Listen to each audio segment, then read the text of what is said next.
Om Swastiastu. Di sini kita akan menjelaskan sebuah materi relasi dan fungsi rekursif pada matematika diskrit. Langsung saja ke materinya, apa itu rekursif? Proses mendefinisikan objek dalam terminologinya dirinya sendiri disebut sebagai rekursif. Fungsi rekursif itu didefinisikan dengan dua bagian, yang pertama ada basis dan yang kedua ada recurrence. Dalam basis, bagian yang berisi nilai fungsi yang terdefinisikan secara eksplisit atau secara tegas. Lalu bagian yang juga menghentikan rekursif atau memberikan nilai yang terdefinisi pada fungsi rekursif tersebut. Pada recurrence, bagian yang mendefinisikan fungsi dalam terminologinya dirinya sendiri, berisi kaidah untuk menemukan nilai fungsi pada suatu input dari nilai-nilai lainnya pada input yang lebih kecil. Berikut ada contoh fungsi rekursif. Soal yang pertama, misalkan fn sama dengan 3, n sama dengan 0. 2f n-1 ditambah 4, n lebih besar dari 0. Tentukan nilai f4. Berikut adalah jawabannya. Dalam soal tersebut, n sama dengan 0 sebagai basis, dan n lebih besar 0 sebagai recurrence.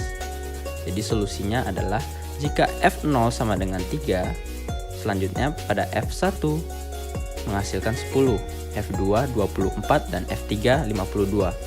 Di saat f4, 2f dikali 3 ditambah 4 sama dengan 2 dikali 52 ditambah 4 menghasilkan 108. Jadi f4 bernilai 108. Selanjutnya adalah himpunan rekursif. Yang pertama adalah string, adalah rangkaian sejumlah karakter. Dapat dicontohkan sebagai kata Udayana disusun oleh huruf U, D, A, Y, A, N, dan A. Sedangkan diskrit disusun oleh D, I, S, K, R, I, dan T. Untuk materi himpunan rekursif selanjutnya yang nomor 2 akan dijelaskan oleh Bagus Nguraferi. Terima kasih. Baik, saya akan melanjutkan materi tentang himpunan rekursif.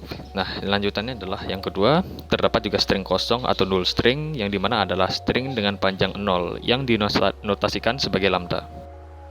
Yang ketiga, terdapat alfabet yang menjadi himpunan karakter yang elemen-elemennya adalah penyusun string yang dinotasikan dengan sigma. Contohnya, sigma sama dengan anggota himpunan 0,1. Yang kedua, ada sigma sama dengan anggota himpunan A, B, C, hingga Z. Yang keempat, panjang string adalah banyaknya karakter di dalam string tersebut. Contohnya, Udayana panjangnya 7 dan diskrit juga panjangnya 7. Yang dimana karakter Udayana dan diskrit itu sama banyaknya. Nah, saya akan menjelaskan tentang struktur rekursif. Dalam komputer, struktur data yang penting adalah pohon biner atau binary tree. Yang kedua, simpul pada pohon biner mempunyai paling banyak 2 percabangan, yang dimana yaitu jumlah percabangan bisa 1, 2, atau 0. Yang ketiga, simpul yang mempunyai anak tersebut disebut simpul bercabang atau simpul dalam, dan yang tidak mempunyai anak disebut simpul daun. Yang terakhir, pohon biner dapat dicontohkan sebagai rekursif sebab setiap simpul mempunyai percabangan yang berupa pohon, dan setiap pohon disebut upapohon. Lalu ada barisan rekursif.